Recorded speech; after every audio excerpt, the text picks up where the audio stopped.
গত 10 তারিখ পররাষ্ট্রনীতির সংস্কার নিয়ে আমার করা একটা এপিসোডের পর অনেকে অনুরোধ করেছেন যেন আমি ভারতের সাথে বাংলাদেশের কূটনৈতিক সম্পর্কের ভবিষ্যৎ এবং আমাদের করণীয় নিয়ে ভিডিও করি।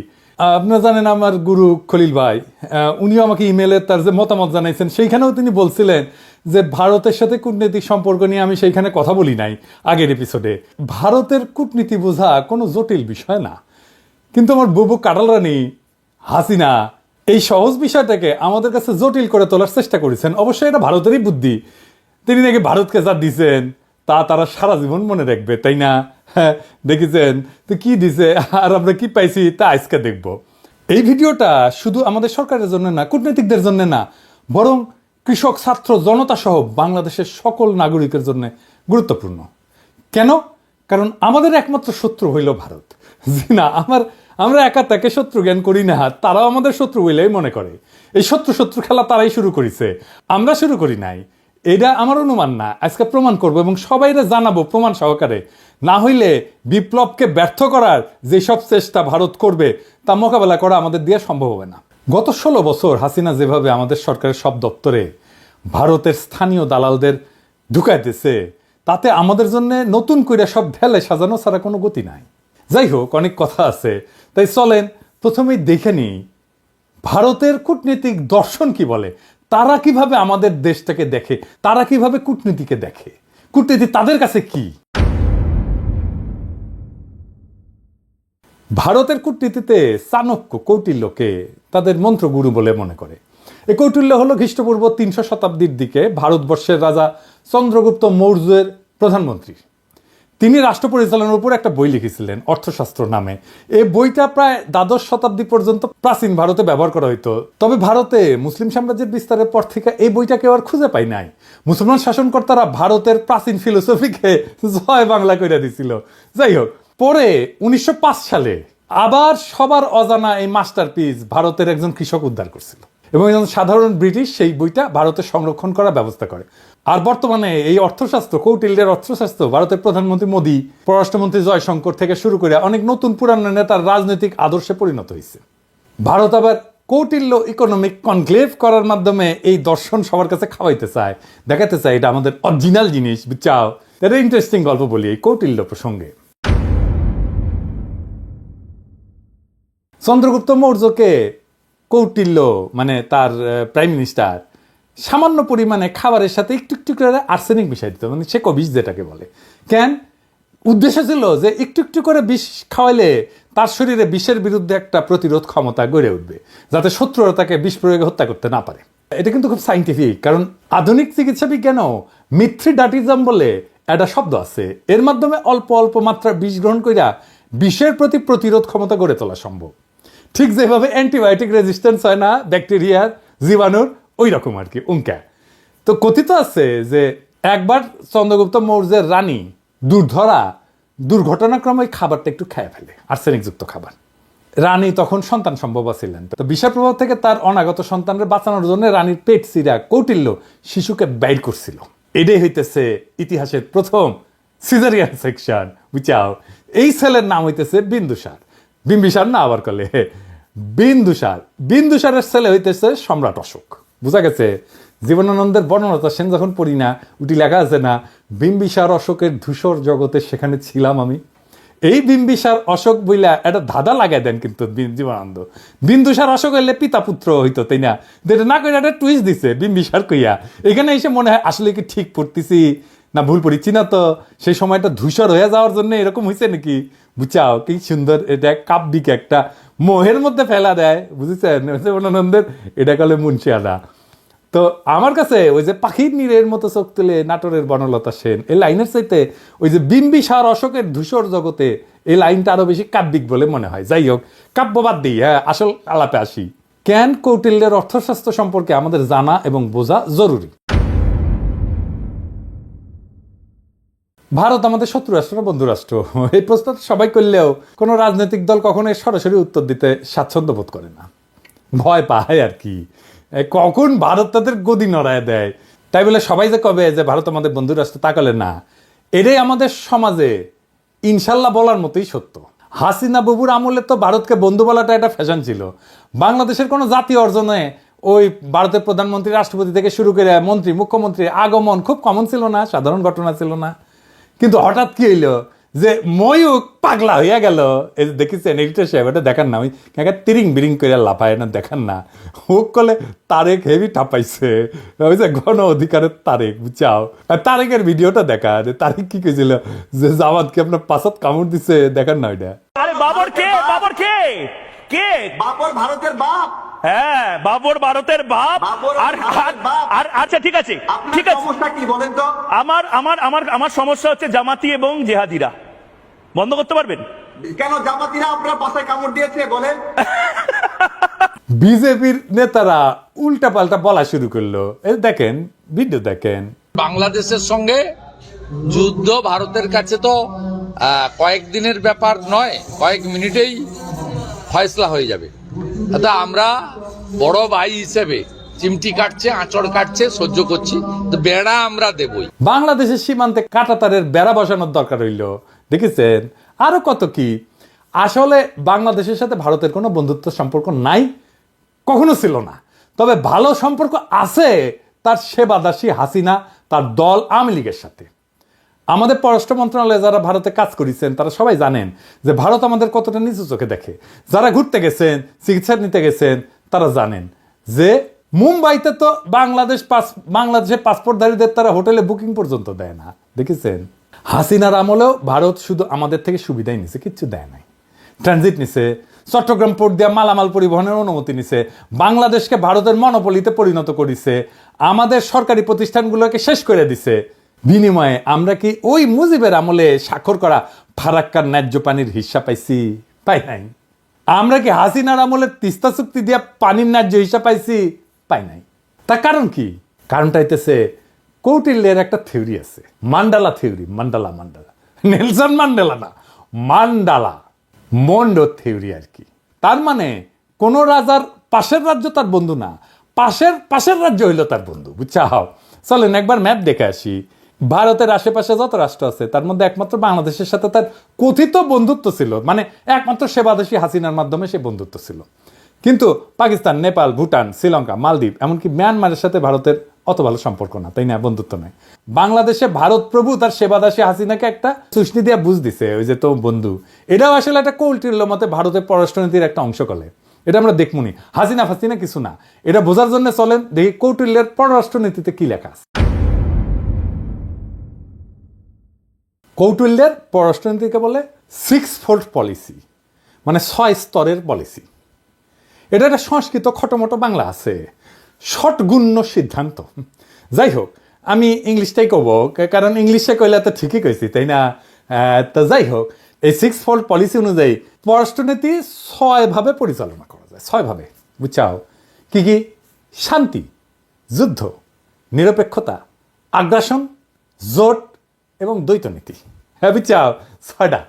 তো প্রথম আলাপ হইতেছে শান্তি নিয়ে, মানে কৌটিল্যের শান্তি নীতি কি কূটনীতিতে। কৌটিল্য কয় যে একজন রাজা তখনই শান্তি স্থাপন করবে যখন সে দেখবে যে শত্রু রাজা তার ক্ষতি করার সামর্থ্য রাখে। তার মানে হইলো দৌড়ের উপরে রাখতে পারলে ভারত শান্তির কথা বলবে, বুঝছাও? 2001 সালে রৌমারিতে সীমান্তে আমাদের তৎকালীন বিডিআরের মাইরের কথা মনে আছে না? এডিটর সাহেব মাইর হবে, মাইরের সাউন্ড হবে।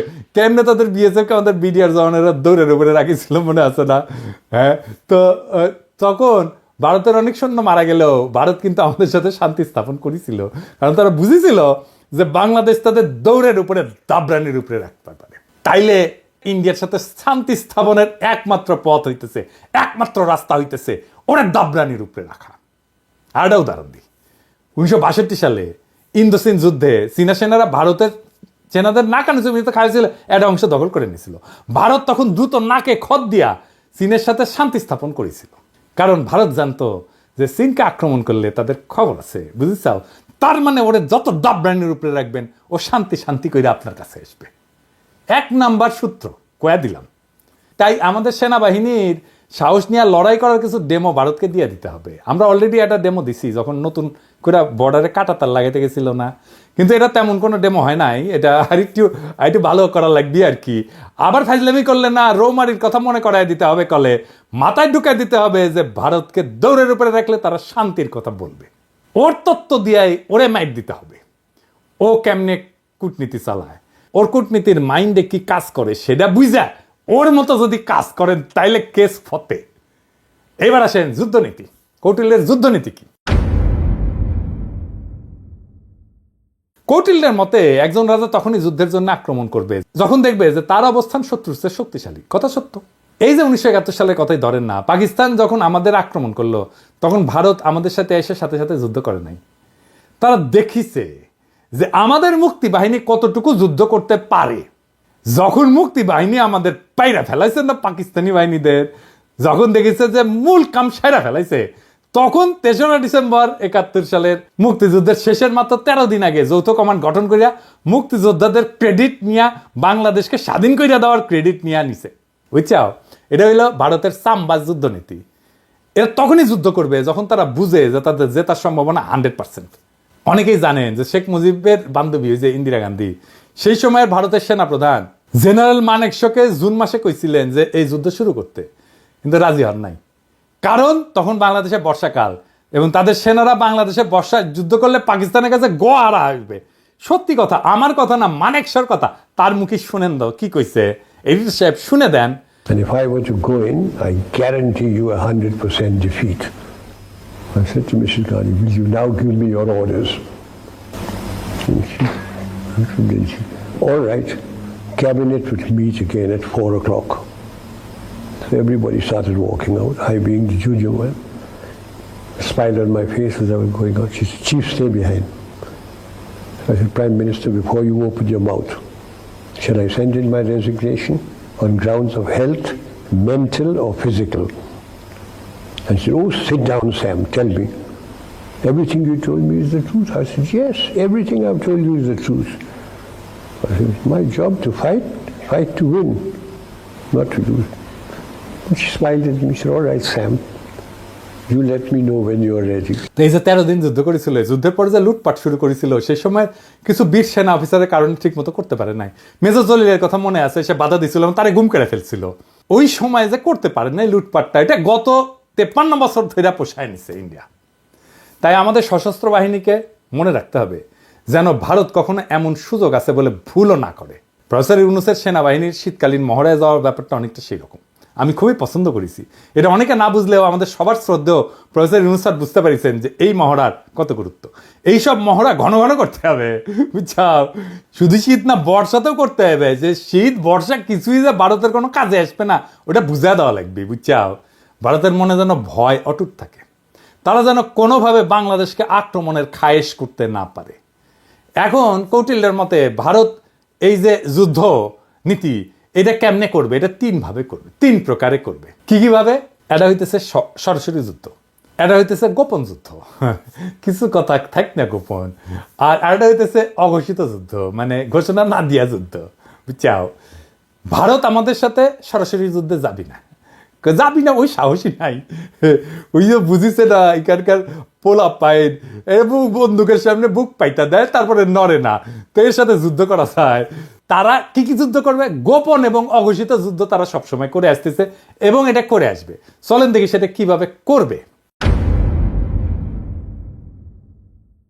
গোপন যুদ্ধ হইলে সেটা সেই পন্থা যেটা দ্বারা ভারত আমাদের একদিকে আক্রমণের আশঙ্কা তৈরি করবে আর আমাদের সেনাদের সেই দিকে ব্যস্ত রাখবে, কিন্তু ভারত আমাদের আক্রমণ বা ক্ষতি করবে অন্য দিক থেকে, বুঝছাও? মাথায় ঢুকে নাই, তাই না?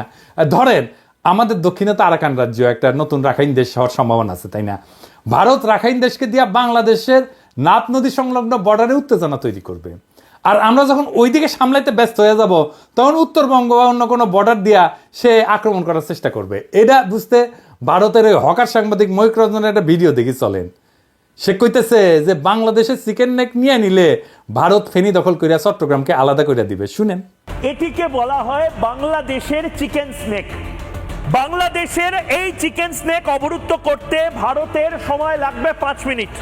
বাংলাদেশের চিকেন স্নেক এটা যদি কাট অফ করে দেওয়া হয় তাহলে গোটা বাংলাদেশের ভূখণ্ডের সাথে চট্টগ্রামের কোনো সম্পর্ক থাকবে না। এই ফেনীটা যদি কোনোভাবে কাট অফ হয়ে যায় বা দখল হয়ে যায় বা অবরুদ্ধ হয়ে যায়, গোটা বাংলাদেশের এত বড়, এত জেলা সহ যে বাংলাদেশ, সেই বাংলাদেশ থেকে কাট অফ হয়ে যাবে চট্টগ্রাম। এবার এটা মৌলবাদীদের কি করে লোকে বোঝাবে? অর্থাৎ ভারত আমাদের চট্টগ্রামের ভয় দেখাতেছে যেন আমরা এদিক নিয়ে ব্যস্ত হয়ে যাই আর ভারত আমাদের অন্যদিকে দেয়, বুঝছাও? কিন্তু সেই প্ল্যান তো আজকে ফাঁস করে দিলাম, তাই না? এবার চলেন অঘোষিত যুদ্ধ কেমনে ভারত করবে। এটা আসলে ভারতের সবচেয়ে পছন্দের যুদ্ধ, বুঝছাও? এই যুদ্ধে তারা তাদের সরকারি এজেন্ট, ধর্মীয় এজেন্টদের ব্যবহার করবে। তারা এই কাজ শুরুই করে দিছে। সরকারি চাকরিতে ভারতের দালালদের দিয়া অস্থিরতা তৈরি করেছে, ক্যাডারে ক্যাডারে দ্বন্দ্ব করেছে। এইটা প্রফেসর ইউনূসের সরকারকে কাজ করতে না দেওয়ার একটা কুবুদ্ধি। তাই আমি আগেও বলছি, এখনো বলি, ক্যাডারে ক্যাডারে দ্বন্দ্বের সমাধান করা জরুরি। এই ক্ষেত্রে কোনো কথা শোনা যাবে না, কঠোর হইতে হবে। যারা এই দ্বন্দ্ব ধৈর্য রাখতে চায় ওরা ভারতের দালাল। সবার অধিকার এবং প্রাপ্যতায় সাম্য দরকার। তারপর যদি আমলারা যদি কাজ ঠিক মতো না করে তাহলে পাছায় লাথি দিয়া চাকরি থেকে বের করে দেন। আমি গত ভিডিওতে তো পররাষ্ট্র অফিসারদের সুযোগ সুবিধার কথা কইছিলাম, তাই না? প্রশাসন ক্যাডার মনে হয় আমার উপর মাইন্ড করেছে যে দাদা তো ওদের কথা কইলে আমাদের কথা কিছুই কয় নাই। হ্যাঁ, এবার বুঝেন কেন বলছি। যতদিন ক্যাডার ক্যাডার দ্বন্দ্ব থাকবে ততদিন আমাদের সার্বভৌমত্ব ভারতের আগ্রাসী নীতির হাতে পরাজিত হওয়ার সম্ভাবনা থাকবে। এটা তো আমরা হতে দেবো না, তাই না? তবে সুযোগ সুবিধা পাওয়ার পর আমার কূটনীতিক সহ 25 ক্যাডারের ভাই বোনেরা যদি কাজ না করেন আর ভারতের সামসামি না ছাড়েন তাইলে আপনাদের কলে খবর আছে, কইয়া দিলাম, বুঝছেন? আমি যখন ধরি না তখন কিন্তু কচ্ছপের কামড় দিয়া ধরি।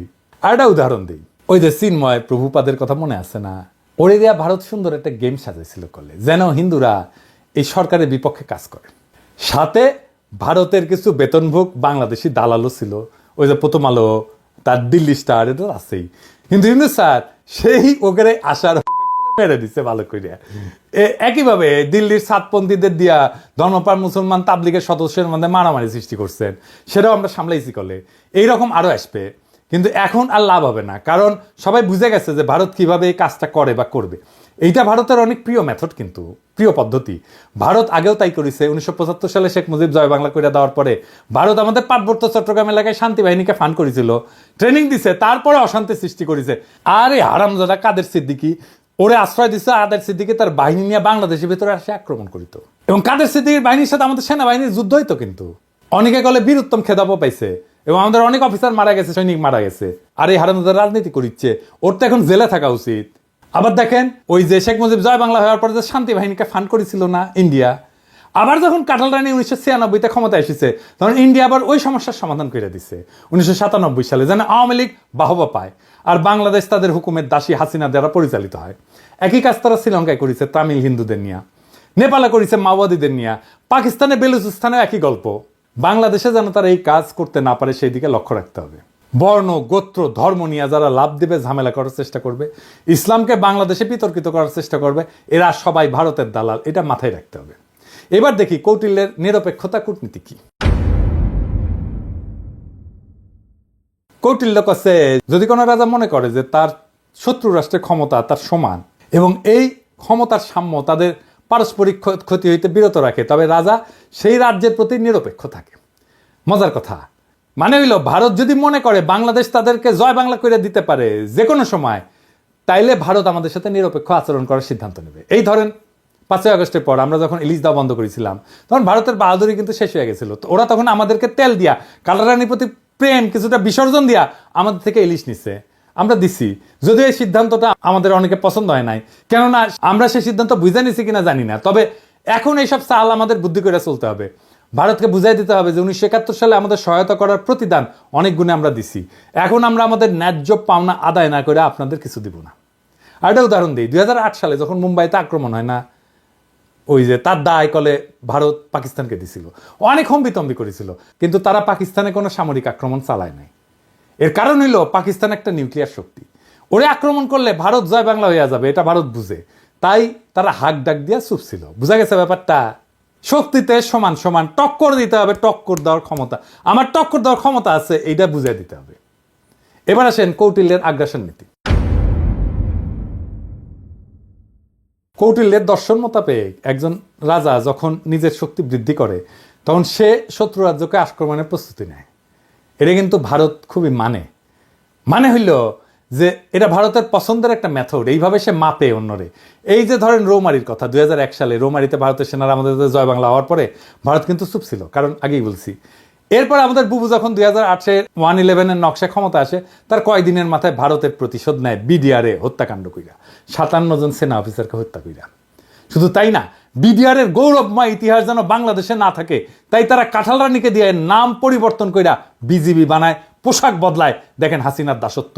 আমরা যেহেতু এটা এখন বুঝে গেছি, আমরা আবার বিডিআরকে তার আসল নামে ফেরত নিয়ে যাব। বিডিআর নামে পরিচিত হবে, তাদের আধুনিক অস্ত্র দেব, ফেরায় দেব তাদের গৌরবের ইউনিফর্ম। এই নাম শুনলে আর ইউনিফর্ম দেখলে ভারতের 2001 সালের কথা মনে থাকবে, আর পাতলা পায়খানা হয়ে যাবে।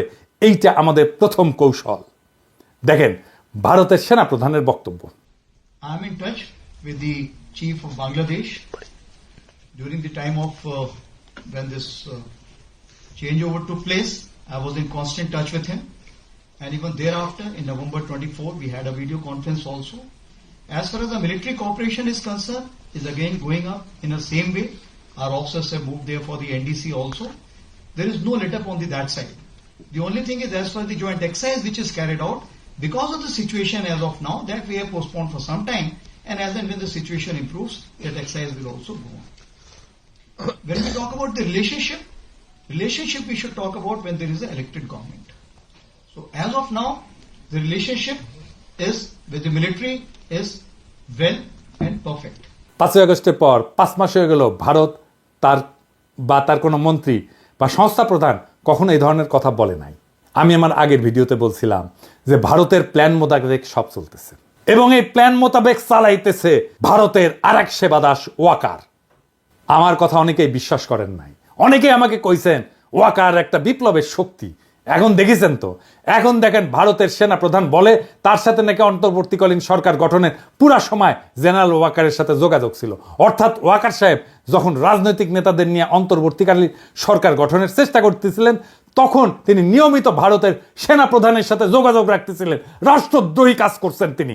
ওয়াকার সাহেব হয় আপনি বিপ্লবের স্পিরিট ধরতে পারেন নাই এবং হাসিনার আমলের অভ্যাস 2 দিনে ছাড়তে পারেন নাই, অথবা আপনাকে ভারতের সেনাপ্রধান ফাঁসাইয়া দিছে যাতে বাংলাদেশের সেনাবাহিনীর সর্বোচ্চ নেতৃত্ব বিপ্লবের বিপক্ষে কাজ করতেছে, এইটা জনমনে ছড়ায় দেওয়া যায়। এইটা বাংলাদেশকে এবং বাংলাদেশের মানুষের মনোবল ধ্বংস করার চেষ্টা। এভাবেই গত 5 মাস ভারত নিজেদের কৌশল ঠিক করেছে এবং বাংলাদেশের সকল মানুষকে এটা বোঝানোর চেষ্টা করতেছে যে ভারত এখনো আমাদের প্রভু। এবং এইটা বোঝানোর জন্য তাদের প্রথম টার্গেট আমাদের হাসিনা বাবুর ফুফাতো বোনের জামাই সেনাপ্রধান ওয়াকার সাহেব। আমি অবাক হই যে সমস্ত সেনা সদর বা আন্তঃবাহিনী জনসংযোগ পরিদপ্তর এই নিয়ে কোনো কথা বলেন নাই, আর ভারতের দালাল বাঙ্গুয়েলিটেরা বৈশাখী নিজেদের দেখতেছে আর নিজেদের হারানো প্রভাব পুনরুদ্ধারের স্বপ্ন দেখতেছে। প্রথম আলো গং এখন এইগুলা নিয়ে পুরা গল্প বানাবে ফায়াজ করিমের মতো। এইসব বাংলাদেশ বিরোধী ভারতীয় এজেন্টদের যেখানে দেখবেন সেখানেই এদেরকে জয় বাংলা কইরা দিতে হবে। এখন দেখেছেন তো জেনারেলদের বাসায় হাসিনার লোক, আওয়ামী লীগের লোকেরা লুকে আছে, দেখেছেন? ফ্ল্যাট মালিক কে? ফ্ল্যাট মালিক হচ্ছে মাহবুব সামর চৌধুরী, মেজর জেনারেল। জি। উনি এখন বর্তমানে কোথায় আছে? উনি এসএসএফ আছে। এসএসএফ আছে, ডিজি। জি।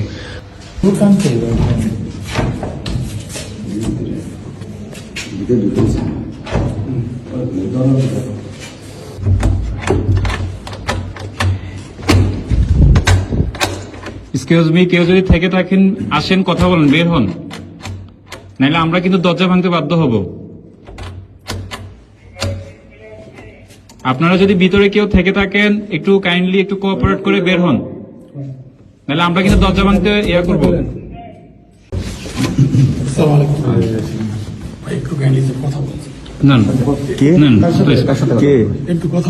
বলেন কে?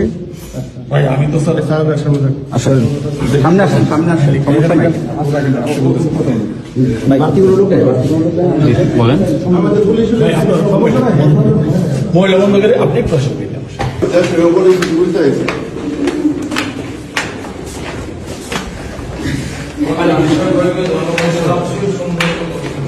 তো এখন কি করা লাগবে আমাদের এই সেনাবাহিনী নিয়ে? এর মধ্যে আমাদের সামরিক সক্ষমতা এমনভাবে উন্নীত করতে হবে যেন ভারত আমাদের ভয় পায়। ভারতের সামরিক শক্তি আমরা জানি, সেটা ওয়াকার সাহেবও জানেন। সামরিক বিষয়ে তাই এখানে বলতে চাই না, আমার সাথে যোগাযোগ করলে পরামর্শ দিয়ে দিব। তবে এটা বলতে পারি, আমাদের সশস্ত্র বাহিনীকে নতুন নতুন আধুনিক যুদ্ধ বিমান, ট্যাঙ্ক, যুদ্ধ সরঞ্জাম কিনতে হবে। মাঝে মাঝে সেই সমস্ত মাল দিয়া একটু প্রশিক্ষণ করে তো ফুটাতে টুটাতে হবে আর কি, বুঝছাও। আর বলিছি এটা সাইবার ব্রিগেড করতে হবে আমাদের শক্তিশালী, তাইলে আমাদের পাতলা পায়খানা চলতে থাকবে। ভারত কিন্তু ফ্রান্স থেকে রাফেল কিনেছে, রাশিয়া থেকে কিনেছে সুখয় যুদ্ধ বিমান। আমাদের তো রাশিয়া আর ফ্রান্সের সাথে সম্পর্ক ভালো, যুক্তরাষ্ট্রের সাথেও ভালো, তুরস্কও আছে। ভারত এতদিন আমাদের আধুনিক যুদ্ধ সরঞ্জাম কেনার ব্যাপারে ভেটো দিয়ে আসছে করলে, এখন বুঝতে পারছেন তো কেন তারা ভেটো দেয়? এই কূটনীতির কারণে, কারণ ওরা চায় আমরা যেন সমরে শক্তিশালী হইতে না পারি এবং তাদের সেবা দাসী হিসেবে থেকে যায়। এরপরে আসেন কৌটিল্যের কূটনীতিতে জোট নীতি কি। কৌটিল্য বলে দিছে যে যখন রাজায় যুদ্ধ করবে না তখন সে অন্য শক্তিশালী রাজ্যের সাথে জোট গঠন করবে এবং নিজেকে সেই শক্তিশালী রাজার হাত থেকে নিরাপদ রাখবে। ভারত কিন্তু এই কামটাও ঠিক মতো করে, মানে কৌটিল্যকে মাইনে চলে আর কি। এই যেমন ধরেন ভারতের সামরিক সহযোগিতার সম্পর্ক আছে রাশিয়া, ইসরায়েল আর যুক্তরাষ্ট্রের সাথে। এই তিন দেশ চাইলে যে কোনো সময় ভারতকে জয় বাংলা করে দিতে পারে। আবার লক্ষ্য করলে দেখবেন যে এই তিন দেশের সাথে যাদের শত্রুতা, ভারত কিন্তু তাদেরকে শত্রু মনে করে। এই তিন দেশের কমন শত্রু হইল মুসলিম দেশগুলা। ভারত এদের সাথে সন্ধি করার মানে হইল ভারত এদের সাথে মিলা মুসলিম বিরোধী শক্তি গঠন করতে চায়। ভারত এইসব দেশ থেকে সমরাস্ত্র কেনে, এদের সাথে মিলিটারি তথ্য আদান প্রদান করে। আমরা হয়তো ইসরায়েলের সাথে সম্পর্ক করতে না পারলেও বাকি দুই দেশের সাথে পারবো, সেই অবস্থা আমাদের আছে। আবার কাঁঠাল রানী যেইভাবে আমেরিকার সাথে সম্পর্ক খারাপ করেছিল, তাতে এটা পরিষ্কার যে হাসিনা ভারতের নীল নকশা বাস্তবায়ন করেছে যেন বাংলাদেশের সাথে আমেরিকার সম্পর্ক ভালো না থাকে। আমরা এদের সাথে সম্পর্কের পাশাপাশি চীন, পাকিস্তান, সৌদি আরব, ইরান, তুরস্কের সাথে সামরিক সম্পর্ক তৈরি করব। এরা কেউ ভারতের সাথে সন্ধি করবে না, কিন্তু আমাদেরকে এরা ভালোবাসে, ঠিক কিনা বলেন? আমাদের সাথে সন্ধি করবে। এই সন্ধিগুলা হইলে তখন দেখবেন যে জয়শঙ্কর বাবাজি আর অজিত দোভাল কিভাবে দৌড়ের উপরে থাকে। আমাদের সামরিক কেনাকাটাগুলা আমরা এইসব দেশ থেকে করব।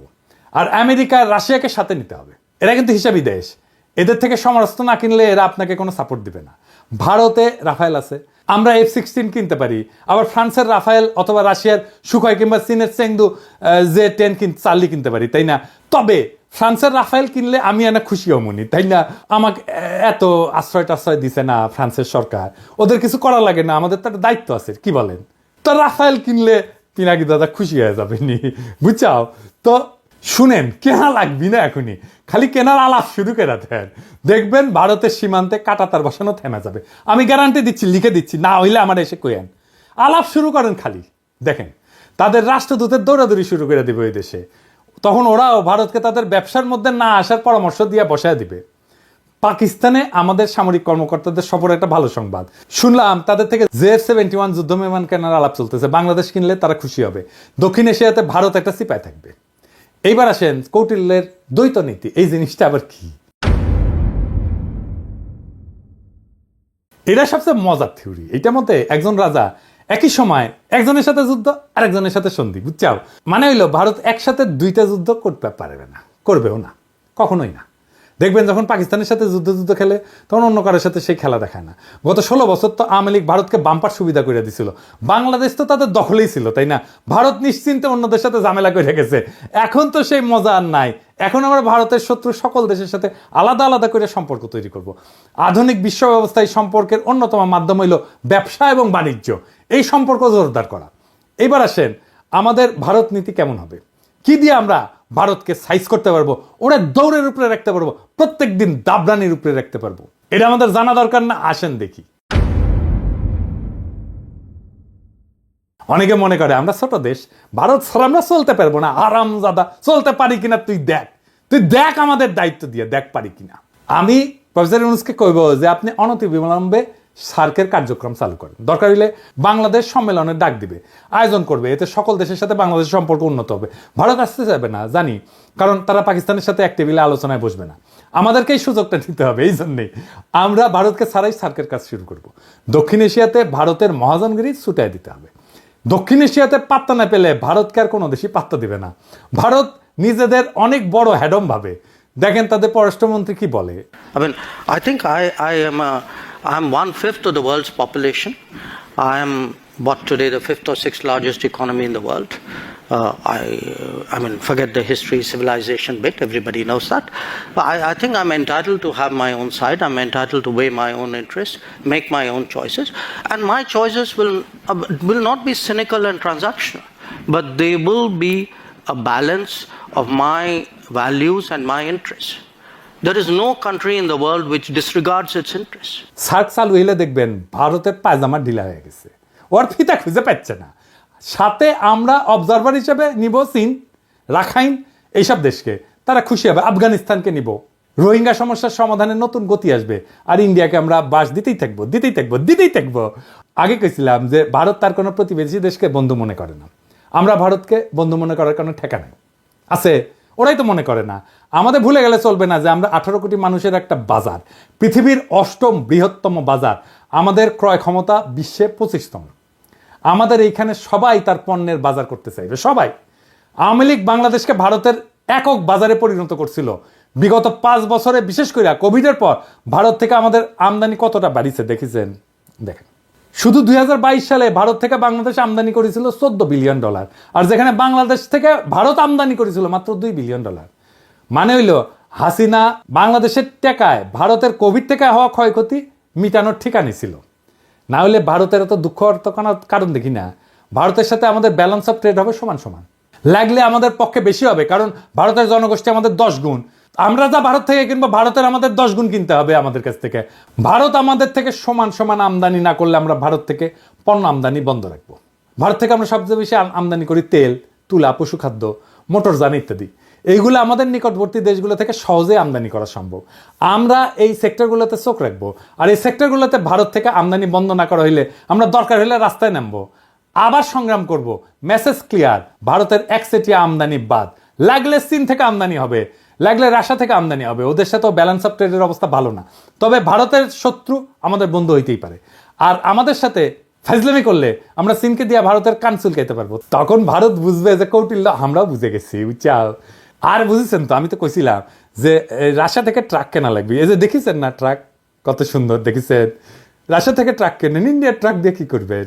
দেখেছেন, মুখে হাসি ফুটেছে। এই যে আমার ক্ষুদ্র ভাতারা খুশি হয়ে গেছে রাশিয়ার ট্রাক দিকে। তা আমাদের ভারত নীতি খুব সোজা। 1971-এর পর থেকে আওয়ামী লীগ যে চুক্তি করেছে ওইগুলো আমাদের পুনর্বিবেচনা করতে হবে। ভারত যদি কোনো চুক্তি না মানে তাহলে আমরা সব চুক্তি বাতিল করে দেব। ভারত বাংলাদেশের 64টা অভিন্ন নদীর একটা নদীতে যদি ঠিক মতো পানি না আসে তাহলে ভারতের ট্রানজিট বন্ধ করে দেওয়া হবে। সীমান্তে ওদের শাকসবজি কাঁচামাল যেন পয়সা নষ্ট হয়ে যায়। একবার এই কাজ করে দেখবেন ভারত কিভাবে সোজা হয়ে থাকে। আমরা যেভাবে হাসিনার রেমিটেন্স বন্ধ করে দিছিলাম না, ঠিক সেইভাবে ভারতের বাংলাদেশ থেকে উপরি কামাই যদি বন্ধ করে দেন তাহলে দেখবেন সোজা। ভারতে কেউ শপিং করবেন না, ভারতে কেউ চিকিৎসা করতে যাবেন না। ভারতের টিভি চ্যানেল বাংলাদেশে চালানো হলে বাংলাদেশের টিভি চ্যানেলগুলো ভারতে চালাতে দিতে হবে। আমাদের টিভি চ্যানেল টাকা দিয়ে কিনতে হবে ওদের। এই বাজার হারানোর ভয় ভারতের মধ্যে ঢুকলেই দেখবেন সব ঝরঝরা। সেদিন দেখলাম বাংলাদেশ সরকার ভারত থেকে 1137 কোটি টাকার ডিজেল কিনবে বলে সিদ্ধান্ত নিচ্ছে। কি আর করবো, কি আর বলবো, বুঝতে পারছি না। জুলাই বিপ্লবের পরে আমাদের প্রায় 2000 ছাত্রছাত্রী পান হারাইলো ভারতের সেবাদাসী হাসিনার পুলিশের গুলিতে। এখন আমাদের ডিজেল কেনার জন্য আর ভারত ছাড়া কাউদের চোখে পড়ে না। তো এই জ্বালানি উপদেষ্টার সাথে আমার অনেক বন্ধু বান্ধব ওনারা সম্মান টন্মান করে, সেজন্য কিছু কইছিলাম না এতদিন। কিন্তু বুঝেন জ্বালানি উপদেষ্টা সাহেব, কামটা আপনি খুব খারাপ করেছেন। আপনারা ওয়ার্নিং দিলাম, ডিজেল কেনার জায়গা পান না আপনি। হ্যাঁ, আরো তো 6টা দেশ থেকে তো ডিজেল তেল কিনতেছেন। এই যে দেখেন তো, ওই 6 দেশ থেকে ডিজেল কেনা যেত না কেন? ভারত থেকে তেল কেনার দরকার পড়লো, কুরকুরানিটা কই? জ্বালানি উপদেষ্টা সাহেব, আপনাকে জাতির সামনে এই প্রশ্নের উত্তর দিতে হবে। সামে সিকোনে প্রচুর কাম করিচ্ছেন কলে, নাইলে বিপ্লবী জনতা আপনাকে কেন বিশ্বাস করবে? ইউনূস স্যার, আপনি কি এই ব্যাপারে জানেন? নাকি বিএনপির সাথে সমঝোতা হওয়ার পর এখন বিএনপির চাপে আপনারা এই সিদ্ধান্ত নিতেছেন? নিলে জানান, আমরা তো আছি। যেই দল গত 10 বছরে মুরগির ক্ষোভ থেকে বাইরে হতে পারে নাই, সেই দল এখন নিজেদের জুলাই আন্দোলনের মাস্টার মাইন্ড বলে, আবার ক্ষমতা আসার জন্য ভারতের সাথে আতাত করে যেন ভারতের প্রভুত্ব বাংলাদেশে টিকে থাকে। এমনিতে আপনাদের জনসমর্থন কেমন এটা তো বুঝতে পারছেন। মানে ওই দলকে কইতেছি যে আসতে চায় ক্ষমতায়, তারপরে যদি ভারতের দাস হিসেবে পরিচিত পান তাহলে ক্ষমতা আসলেও সে ক্ষমতা ধরে রাখতে পারবেন না। হাসিনারে নামাইতে যদি 36 দিন লাগে, আপনারা 36 ঘন্টায় নামায় দেওয়া যাবে। খুব সাবধান, এটা ইন্টারনেটের যুগ, উন্নত প্রযুক্তির দুনিয়ায়, কিন্তু সরকার চালানোর অভিজ্ঞতা আপনাদের নাই। আমরা জানি কিভাবে কি করতে হয়, আপনাদের চেয়ে আমরা অনেক ধাপ আগে। আমাদের সাথে পরামর্শ করেন, নইলে কি করতে গিয়ে কি খায়া ফিরে আসবেন তা কিন্তু বুঝবার পারবেন না। ভারতে আমাদের সব কাজ স্লো করে দিতে হবে, দূতাবাসে আমাদের লোকের সংখ্যা কমাই দিতে হবে। পররাষ্ট্র উপদেষ্টা এই জিনিসটা ভালো করে খেয়াল রাখবেন, ওই লোক দিয়ে আমাদের আসন্ন বন্ধু দেশের মিশনগুলোকে শক্তিশালী করেন। ভারত আমাদেরকে ভিসা না দিলে আমরা ভিসা দিব না, আমাদের দূতাবাসে আক্রমণ করলে আমরা ওদের শান্তিতে থাকতে দেবো না। ইউনুস স্যার তো ভদ্র মানুষ, আপনি না পেলে আমাদেরকে বলবেন, আমার ক্ষুদ্র ভ্রাতা এবং ভগিনীরা ভারতের পাশে আগুন ধরায় দিবে, লাগলে জায়গা মতো আগুন ধরায় দেব। আমাদের কোনো সরকারি কর্মকর্তা ভারতে প্রশিক্ষণে যাবে না। কেন যাবে না জানেন? আসেন বলি। কারণ এইসব প্রশিক্ষণ দেওয়া এতদিন ভারত আমাদের সব অফিসারদের প্রোফাইল বানিয়েছে, বুঝছেন? তাদের কার কি পছন্দ অপছন্দ, কারে পয়সা দিলে হবে, কারে মেয়ে ধরাই দিতে হবে, তা সব জানে এবং এই কাজ করেছেও। কিন্তু এই যে সানিউল কাদের দেখেছেন না, ধরা খেয়েছিল, তারা ইউএনএদেরকে ডিসিদেরকে নিয়ে গেছে দেরাদুনে, কূটনীতিকদেরকে পড়াইছে দিল্লিতে। তাই আমাদের সরকারি অফিসারদের বিশেষ করে যারা ভারতে প্রশিক্ষণ নিছে তাদের শুদ্ধি পরীক্ষা নিতে হবে, এবং এরা সব কয়টা বিক্রি হয়ে গেছে। আমাদের অফিসাররা ভারতে প্রশিক্ষণে গেলে তাদের অফিসারদেরকেও আসতে হবে এখানে। এটা অবশ্য ফরেন সার্ভিস একাডেমি করে, তবে এইটা আরও বেশি করা দরকার। ভারতের অফিসারদের প্রোফাইল তৈরি করতে হবে, এবং এর একই সাথে আমাদের চরিত্র ঢিলা অফিসারগুলো আছে না, ওদের আপাতত কাজ করা বা পদায়ন থেকে বিরত রাখতে হবে। নইলে তারপর 2 প্যাক মেয়েরা আবার হোয়াটসঅ্যাপে ফ্যান খুলে দিবে, ভারত সেই সমস্ত ছবি জোগাড় করে তাদের দিয়ে গুপ্তচরগিরি করাইবে, বুঝছো? এটা ওদের একটা পলিসি করে। এখন আপনারা যেহেতু ভদ্রলোক, সেই জন্যে সুশীল, সেই জন্যে আপনারা ওদেরকে দূরে রাখেন যাদের চরিত্র ঢিলা। আমি যদি ফরেন মিনিস্টার হইলাম ইনি, তাইলে ওই হানি ট্র্যাপ ফেলা ইন্ডিয়ার মায়াগরে তাদের ডাবল প্রমোশন দিলাম ইনি। ইন্ডিয়া হানি ট্র্যাপে ফেলানো ছাড়া আর কিছু পারে না। তাই তাদের এই হানি ট্র্যাপ আইডিয়া জয় বাংলা করে দিতে হবে। যখন কইতে পারবেন পারলে আরো পাঠা, তোর দেশে মায়েরা আমার কাছে আসে কেন, তুই পারিস না তো আমি তোরে সাহায্য করতেছি, আরো পেটে দিস বান্দা হাজি, সেই দিন তাদের এই অস্ত্র আর কাজ করবে না। তাদের দর্শন, তাদের ফিলোসফি তাদের বিরুদ্ধে প্রয়োগ করা লাগবে। তখন কইবেন যে পিনাকি যা কইছিল তা কতটা সত্যি, যদিও পিনাকি বাংলাত কছে, বগুড়ার ভাষাত কছে, তাও কলে এটা সত্য কইছে। তাই ভারতে আমাদের সকল সরকারি কর্মকর্তার ট্রেনিং বন্ধ, একেবারে ফুল স্টপ। এবার আসেন শেষ কথা। পররাষ্ট্রনীতিতে শেষ কথা বলে কিছু নাই। এক দেশ নিয়ে পলিসি করাটাও বিপজ্জনক। এক দেশের সাথে সম্পর্ক স্থাপন করা শুধু সেই 2 দেশের ব্যাপার না, অনেক বিষয় মাথায় রাখতে হয়। তবে ভারত যেহেতু স্পেশালভাবে আমাদের গত 53 বছর লুট করে গেছে, তাই আমাদের এখন সময় আসছে ভারতকে নিয়ে ভাবার, নতুন কইরা পলিসি তৈরি করার। কৌটিল্য ভারতের আইডিওলজিক্যাল গুরু বলে, তবে এমন গুরু ওদের অনেক আছে, কিন্তু কৌটিল্যের ব্যাপারটা একটু আলাদা। তাই ইউনুস স্যারকে আমি বলবো, আপনাদের সব সরকারি কর্মকর্তাদের কৌটিল্য পড়ান, বই পড়তে বলেন, পরীক্ষা নেন। ভারত যেভাবে আমাদেরকে সাইকোলজিক্যালি করাপ্ট করেছে না, আমরা এখন ওদের সাইকোলজি শিখবো তাদেরকে করাপ্ট করার জন্যে। আজকেই আর ফল আসবে না, কারণ সরকারে তাদের অনেক গোপন সেবাদাসী আছে। তবে এইভাবে আগাইলে আশা করা যায় আমরা 5-10 বছরের মধ্যে আমাদের হারানো মেরুদণ্ড আবার ফিরে পাবো। আর আওয়ামী লীগ হইল ভারতের দাস, দেশের শত্রু। এটা আজ আবার প্রমাণ করলাম, এটা দর্শন দিয়া করলাম। এইবার অনেকে তো বলে যে পিনাকি না বুঝেই বলে, তাদের জন্য সমালোচনার আহ্বান রইল। ভারতের পররাষ্ট্রনীতি আমি যেভাবে খুইলা দেখাই দিলাম, এটার বাইরে কোনো কথা আছে কিনা। ভারত নিয়ে যে দালালি করবে তাদের কলে খবর আছে। আপনারা সরকারি পদ্ধতি সামলান, আর আমি তাদের স্থায়ী সেবাদাসী প্রথম আলো আর ডেইলি স্টার দেখতেছি। এরাই মিডিয়াতে উল্টাপাল্টা লিখবে, মানুষকে ভারতের মুখাপেক্ষী করতে সব চেষ্টা করবে। আগাম কইয়া দিলাম আপনাদের প্ল্যান, চেষ্টা করে দেখেন, ফাল দিলে কলে খপ করে ধরবো, ধরে ফেলামো। জিয়াফতে এখন লোক হচ্ছে ক্যাঙ্কা, দেখেছেন? আজকে আয়োজিত হতে যাচ্ছে সামাজিক জিয়াফত। এই জিয়াফতের উদ্দেশ্য হলো শহীদ পরিবার, আহত সহযোদ্ধা এবং ছাত্র জনতাকে সম্মান জানানো। এই জিয়াফতে 5000-এর অধিক মানুষকে গরু জবাই করে খাওয়ানোর ব্যবস্থা করা হয়েছে। আমরা যদি চারপাশটা একটু দেখাই, আপনারা এই পাশটায় দেখেন কি পরিমাণ মানুষ এখানে স্বেচ্ছায় এসে উপস্থিত হয়েছে। তাদের উপস্থিতি প্রমাণ করে শহীদদের প্রতি সাধারণ মানুষের এবং আহতদের প্রতি সাধারণ মানুষের ভালোবাসা এবং আবেগ কতটা বেশি। বাড়ির সামনে কলে গরু ফেলামো আর জবদমু, গরু ফেলামো আর জবদমু, কাইন্দা কলে কুল পাবেন না। তখন আবার কয়েন না সাবধান করি নাই। ইনকিলাব জিন্দাবাদ।